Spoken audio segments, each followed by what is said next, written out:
మించిపోయాడు. ఒక పక్క తన అసమర్థత పాలనలో రెండేళ్లలో తెలంగాణ విధ్వంసమైంది. సంక్షేమం ఊసేలేదు, అభివృద్ధి జాడన్నది లేదు. అన్ని వర్గాల ప్రజలు దగాపడి రోధిస్తుంటే రేవంత్ రెడ్డి మాత్రం సంబరాల రాంబాబు అవతారం ఎత్తాడు. తన విధ్వంస పాలనకు విజయోత్సవాలు జరుపుతున్నాడు. నవ్విపోతురుగాక నాకేమి సిగ్గు అన్నట్టుంది రేవంత్ సర్కార్ తీరు. కేసీఆర్ హయాంలో సంక్షేమ పాలన వైభవాన్ని తాకితే కాంగ్రెస్ వచ్చినాక సర్వము దుర్భిక్షం నెలకొంది. ప్రజాపాలన పేరిట గద్దెనెక్కిన రేవంత్ రెడ్డి మానవీయ పథకాలను సైతం మాయం చేశాడు. కనీసం గర్భిణీలు బాలింతలకు మేలు చేసిన పథకాలను కూడా ఆపేశాడు. కేసీఆర్ ఆనవాళ్లు చెరిపేయాలన్న దుసాధ్యమైన సంకల్పంతో రేవంత్ పరిపాలన మానవత్వాన్ని మరిచింది. కేసీఆర్ పాలనలో పసిబిడ్డల నుంచి పండు ముసలికి అందిన సంక్షేమ ఫలాలు ఇప్పుడెక్కడా కనిపించడం లేదు. అందుకే నేడు తెలంగాణ అన్ని రంగాల్లో రోధిస్తోంది.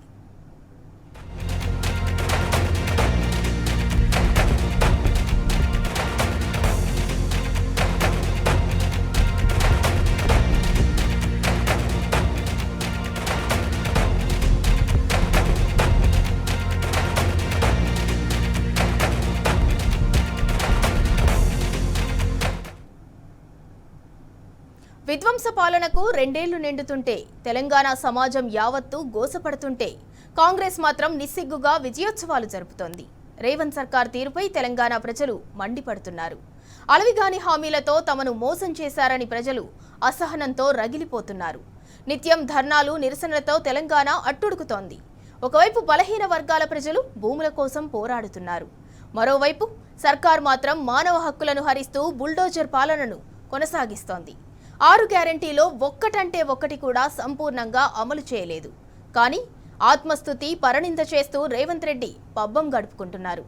అందుకు తెలంగాణలో కాంగ్రెస్ సర్కార్ చేస్తున్న విజయోత్సవాలే నిదర్శనం.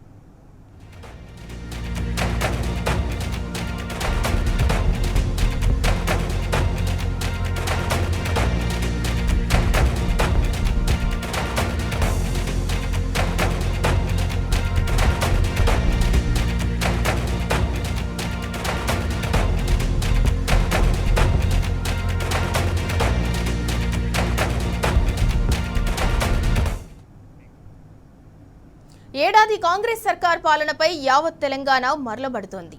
దశాబ్ద కాలంలో ప్రగతి కాంతులు విరచిమ్మిన రాష్ట్రం కాంగ్రెస్ గద్దెనెక్కిన తర్వాత ఆగమైపోయింది. మతి తప్పిన రాజకీయాలతో పాలన గతి తప్పింది. అలవికాని హామీలతో ప్రజలను మాయ చేసిన రేవంత్ రెడ్డి గద్దెనెక్కిన తర్వాత అసలు రంగు బయటపెట్టారు.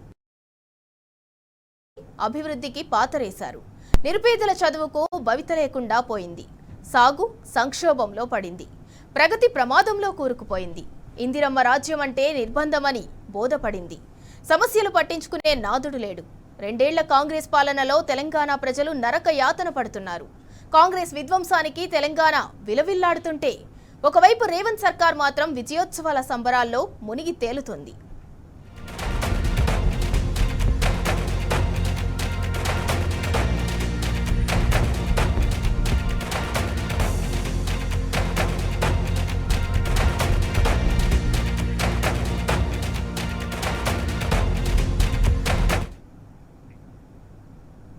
తెలంగాణలో గత బీఆర్ఎస్ హయాంలో స్వర్ణయుగాన్ని తలపించిన సంక్షేమం ఇప్పుడు అటకెక్కింది.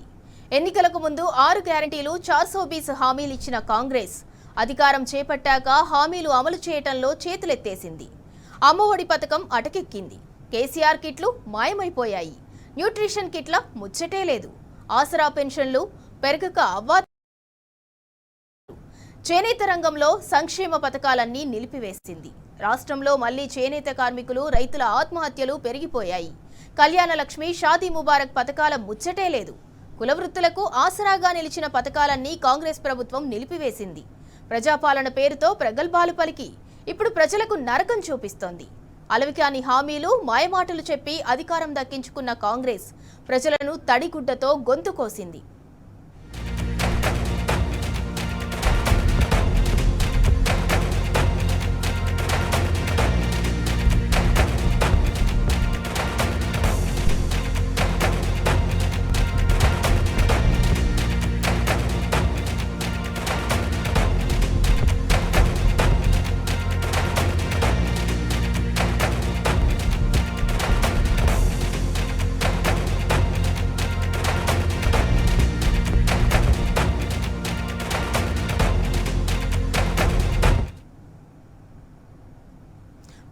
పాలనలో పండగలా మారిన వ్యవసాయం కాంగ్రెస్ వచ్చినాక దండగైంది. విత్తు నాటిన నాటి నుంచి పండించిన పంట కొనే వరకు కేసీఆర్ అడుగడుగునా రైతుకు అండగా నిలిచారు. కానీ మాయమాటలతో గద్దెనెక్కిన రేవంత్ రెడ్డి అన్నదాతలను ఆగం చేసిండు. రైతు భరోసా ఇప్పటి వరకు సరిగ్గా అమలు చేయలేదు కాంగ్రెస్ ప్రభుత్వం. రుణమాఫీ పాక్షికంగా అమలు చేసి లక్షలాది రైతులను గోసపెట్టింది. కష్టపడి పండించిన ధాన్యం కొనకుండా రైతులను గోసపెడుతోంది. ధాన్యానికి బోనస్ బోగస్గా మారింది.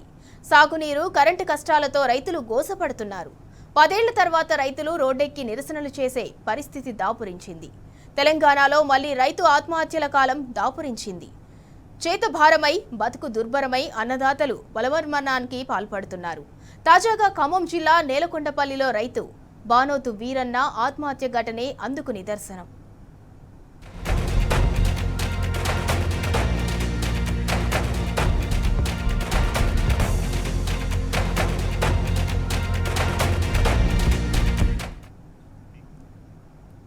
ఎన్నికలకు ముందు కౌలు రైతులు, వ్యవసాయ కూలీల గురించి రేవంత్ రెడ్డి ప్రగల్భాలు పలికాడు. కౌలు రైతులకు సైతం రైతు భరోసా ఇస్తామని కోతలు కోశాడు.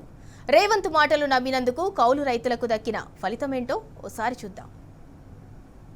రావాల్సింది యజమానికి ఆయన ఖాతాలో వస్తుంది. భూమి లేని వాళ్ళు ఉపాధి హామీ కూలికి పోయేటోళ్ళకు కూడా ఇందులో మేము మద్దతు పెట్టినాము. అంటే ఇప్పుడు అందరికి ఇస్తారు మీరు అంటే ఆల్మోస్ట్. అందుకే అంటే డబుల్ అవుతుంది. ఓవర్లాప్ కాదు. ఇందులో వస్తే ఇందులో రాదు, ఇందులో వస్తే ఇందులో రాదు. ఇప్పుడు స్పష్టంగా అందులో భూ యజమానికి మీకు అంటే మీరు ఎందుకు ఇంత క్లియర్గా ఉన్నా కూడా మీకు అనుమానం వచ్చిందో స్పష్టంగా మళ్ళొక్కసారి చదివి వినిపిస్తాం మీకు. ఇందిరమ్మ రైతు భరోసా పథకం భూమి ఉన్న రైతులతో పాటు కౌలు రైతులకు కూడా ఏడాదికి ఎకరాకు 15,000, భూమి లేని ఉపాధి హామీ కూలీలకు ప్రతి ఏడాది 12,000. స్పష్టంగా ఏ మాత్రం శశపిశలు లేకుండా, అనుమానం లేకుండా, పదాలు అటు ఇటు కాకుండా పేర్చి కూర్చి ప్రజలకు స్పష్టంగా చెప్పినము. భూ యజమానికి వచ్చే 15,000 భూ యజమానికి వస్తాయి. భూ యజమానులు 58 లక్షల మంది ఉన్నారు, చిన్న సన్నకారు రైతులు కలిసి. కౌలు రైతు చట్టం తెచ్చినప్పుడు నమోదు చేయించుకునేది 15 లక్షల మంది. ఒకవేళ ఇప్పుడు ఎవరైనా కొత్తగా వచ్చినా కూడా మళ్ళీ నమోదు చేసుకోవడానికి అవకాశం ఇచ్చి చట్టబద్ధత కాంగ్రెస్ పార్టీ చేసింది. సో వాళ్ళందరినీ తీసుకొని ఒక 60 లక్షలు రైతులు ఉన్నారు అనుకుంటే, ఒక 15 లక్షల వీళ్ళు ఉన్నారు అనుకుంటే 75 లక్షల మంది అవుతారా, 80 లక్షల మంది అవుతారా, వాళ్ళందరినీ దృష్టిలో పెట్టుకొని ఈ పథకాన్ని మేము ముందుకు తీసుకురావడం జరిగింది. ఎలాంటి అనుమానం లేదు. భూ యజమానికి 15,000 వస్తుంది ఎకరాకు, కౌలు రైతుకు కూడా 15,000 వస్తుంది. కాబట్టి వాళ్లకు వీళ్లకు ఎలాంటి ఏమంటారు కాన్ఫ్లిక్ట్ ఆఫ్ ఇంట్రెస్ట్ ఏం లేదు. కౌలు రైతుది ఆత్మహత్య కాదు, కాంగ్రెస్ చేసిన హత్య అంటూ బీఆర్ఎస్ వర్కింగ్ ప్రెసిడెంట్ కేటీఆర్, మాజీ మంత్రి హరీష్ రావు ఫైర్ అయ్యారు. ఖమ్మం జిల్లా నేలకొండపల్లిలో శంకరగిరి తండాకు చెందిన కౌలు రైతు వీరన్న బలవన్మరణానికి పూర్తి బాధ్యత రేవంత్ రెడ్డిదేనని ఎక్స్లో ట్వీట్ చేశారు. కౌలు రైతులకు కూడా ఏటా 15,000 రూపాయల రైతు భరోసా ఇస్తామని మాటిచ్చి ముఖ్యమంత్రి మోసం చేయటం వల్లే ఈ 2 ఏళ్ల ఈ రైతన్న నిండు ప్రాణాలు గాలిలో కలిసిపోయాయని నిప్పులు చెరిగారు. ఓవైపు 700 మందికి పైగా రైతుల ఆత్మహత్యలతో రాష్ట్రంలో మరణ మృదంగం మోగుతుంటే సర్కార్ విజయోత్సవాల పేరిట డ్రామాలు చేయటం సిగ్గుచేటని కేటీఆర్, హరీష్ రావు మండిపడ్డారు.